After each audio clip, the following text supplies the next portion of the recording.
ल आज एउटा अलि चाखलाग्दो राजनीतिक विषयमा कुरा गरौँ है त। हुन्छ, के विषय छ आज? यो पूर्व राष्ट्रपति विद्यादेवी भण्डारीको के रे नेकपा एमालेमा सक्रिय राजनीतिमा फर्किने कुरा।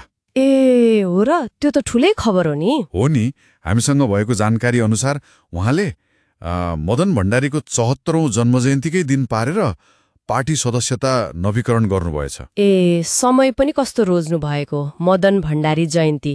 यसको पक्कै केही अर्थ होला। हो, उहाँको भनाइ त अब एमालेमै रहेर राष्ट्र सेवा गर्छु भन्ने नै छ। तर यो कदमले पार्टीभित्र अब कस्तो खालको तरङ्ग ल्याउला, के गहिरो अर्थ छ कि जस्तो लाग्छ? निश्चय पनि यो केवल एकजना नेता राजनीतिमा फर्किएको घटना मात्रै त पक्कै होइन। उहाँको यो कदमले नेकपा एमाले भित्रको त्यो शक्ति सन्तुलन अनि अझै विशेष गरी अब आउने नेतृत्वको बहसलाई एउटा नयाँ मोड दिएको जस्तो देखिन्छ। हो, अनि यसले पार्टीभित्र तुरन्तै केही कस्तो भने फरक धारणाहरू पनि बाहिर ल्याएको देखियो नि, होइन र?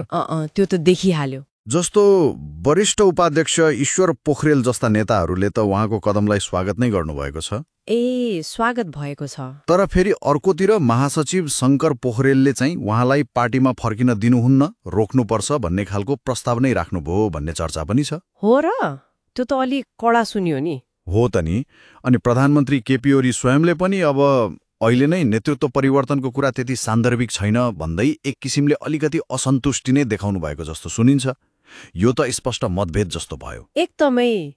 यसले के देखाउँछ भने पार्टीको त्यो माथिल्लो तहमा होइन, उहाँको पुनरागमनलाई लिएर एकदमै फरक विचार रहेछ। यो खालि कोही फर्किने कि नफर्किने भन्ने कुरा मात्रै रहेन। यो त अब पार्टीभित्रको त्यो गुटगत समीकरण, शक्ति सङ्घर्ष अनि आगामी महाधिवेशन होला कि वा नेतृत्व कसरी हस्तान्तरण हुन्छ भन्ने कुरालाई फेरि एकचोटि बहसमा ल्याइदियो। भनेपछि विद्यमान समीकरणलाई एक किसिमको चुनौती जस्तो हो, चुनौती नै दिएको जस्तो देखिन्छ।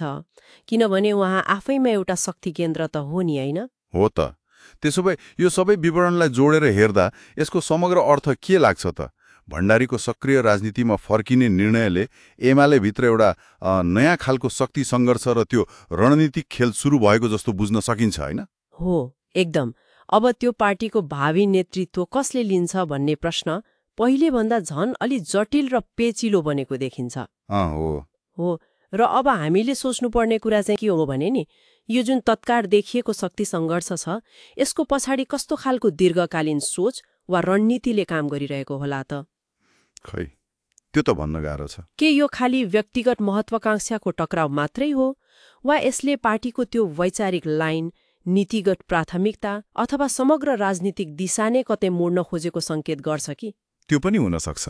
यो जुन आन्तरिक प्रतिस्पर्धा छ नि, यसले आखिरमा गएर पार्टीको त्यो ठूलो राजनीतिक एजेन्डा र राष्ट्रिय राजनीतिमा उसको भूमिकालाई चाहिँ कसरी प्रभाव पार्ला, यो प्रश्न चाहिँ अब विचार गर्नुपर्ने देखिन्छ।